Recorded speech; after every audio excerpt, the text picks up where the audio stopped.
সাহায্যের প্রার্থনা করে দাঁড়িয়ে থাকবে। তারপরে তারা কি বলবে? আল্লাহ রাব্বুল আলামিন জানিয়ে দিলেন, ওয়ালা তুআমুন ইল্লা মিন গিসলিন, এবং কোনো খাদ্য থাকবে না ক্ষত নিঃসৃত স্রাব পচা রক্ত পুজ ব্যতীত ওই দিন আর কোনো খাবার। নাউজুবিল্লাহ পড়তে পারলেন না? তাদের জন্য খাবার কি থাকবে?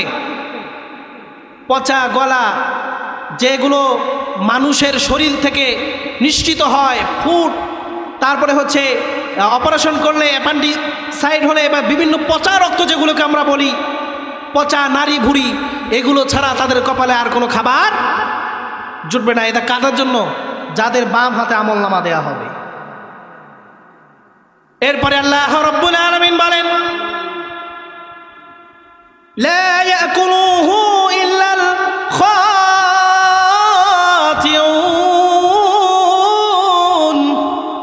আল্লাহ রাব্বুল আলামিন বলেন, যা অপরাধী ব্যতীত আর কাউকে খেতে দেওয়া। কাদেরকে খেতে দেওয়া হবে? অপরাধী। আমি অপরাধী, আপনি অপরাধী, আমাদের মতো কত অপরাধী আছে যারা পাপ করতে করতে নিজের হায়াত, নিজের জিন্দেগি, নিজের সমস্ত কিছু শেষ করে ফেলেছেন। তাদের জন্যই মূলত আল্লাহ রাব্বুল আলামিন জাহান্নামের ভিতরে এই পচা খাবারগুলো দিবে। আপনাকে যদি এখন দেওয়া হয়, বলা হয় 1 লক্ষ টাকা দিলাম, আজকে রংপুর মেডিকেল কলেজ হাসপাতালে একজনের একটা ফোটের অপারেশন হয়েছে, পচা রক্তগুলো, আপনি খাবেন মনে হয়?